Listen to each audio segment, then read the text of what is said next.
اس دور میں ہر انسان قرض کے نیچے ڈوبا ہوا ہے۔ بڑی بڑی کمپنیاں ہوں، مالدار لوگ ہوں، غریب ہوں، امیر ہوں، کسی نہ کسی بندہ جو ہے نا قرض کے چکر میں پڑا ہوا ہے۔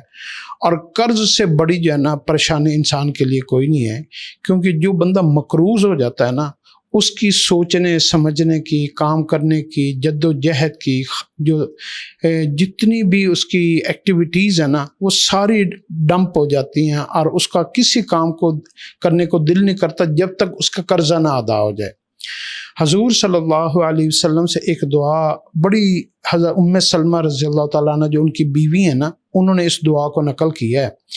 قرض ادا کرنے کے لیے نا اس سے بہترین دعا، بہت عمدہ دعا ہے جس سے بہت جلدی قرض ادا ہو جاتا ہے۔ پہلے میں اس کا اردو ترجمہ پڑھوں گا، پھر میں اس کی عربی بتاؤں گا۔ اردو ترجمہ اس کا یہ ہے: اے اللہ، بے شک صبح کو پیدا کرنے والے آپ ہیں۔ صبح سے مراد یہ ہوتی ہے کہ جب بھی انسان کسی اندھیرے میں مشکل میں چلا جائے نا، تو پھر اس کو روشنی کی، صبح کی، دن کی تلاش ہوتی ہے، کوئی اس کو راستہ دکھائے۔ اے اللہ، صبح کے پیدا کرنے والے آپ ہیں۔ اللہم انت فالق الاسباح وجاعل اللیل سکنا والشمس والقمر حسبانا۔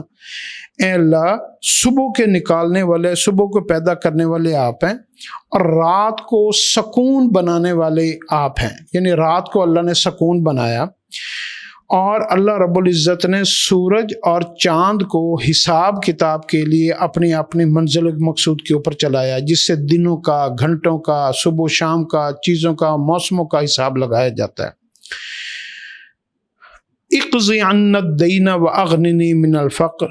اے اللہ، میرے سارے قرضوں کو ادا فرما دیجئے، اور مجھے جو ہے نا غنی بنا دیجئے، یعنی مجھے مالدار بنا دیجئے، اور میری ومتعنی بسمعی و بصری۔ اے اللہ، میری کان، میری آنکھ کو، میری قوت اور میری قوت کو اپنے راستے میں قبول فرما لیجیے۔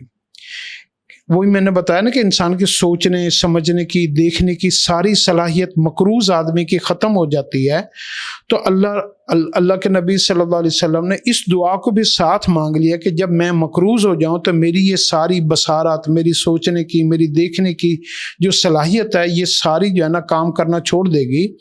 تو اے صبح کے پیدا کرنے والے، اے رات کو سکون بنانے والے اللہ، اے اللہ، اے سورج اور چاند کو حساب کتاب کے لیے میرے لیے جو ہے نا تخلیق کرنے والے اللہ، اے اللہ، میرے تمام قرضوں کو ادا فرما دیجئے، اور میری قوت کو، میری سوچ کو، میری سماعت کو، میری بینائی کو، ہر چیز کو اپنے راستے میں قبول فرما لیجئے، یعنی میں قرض سے خلاصی حاصل کر کے ایک دم پرسکون ہو جاؤں، اور جب میں پرسکون ہو جاؤں گا تو پھر میری زندگی نارمل ہو جائے گی، پھر میں عبادت کرنے کے لیے، نماز پڑھنے کے لیے، اپنے گھر والوں کی طرف توجہ کرنے کے لیے، مخلوق کے ساتھ ذمہ داریاں پوری کرنے کے لیے، پھر میں ایک دم فریش ہو جاؤں گا۔ جیسے انسان نہا دھو کے فریش ہو جاتا ہے نا، ایسے جس انسان کا قرض اتر جاتا ہے وہ ذہنی طور پر ایسے ہی فریش ہو جاتا ہے۔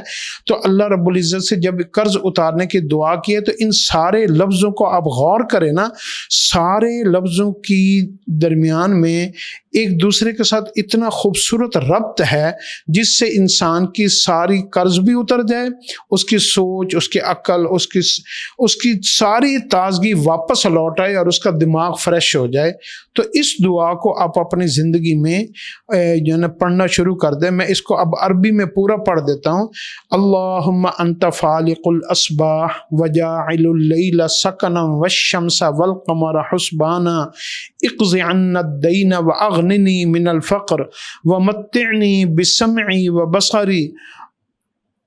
وبصری وقوتی فی سبیلک۔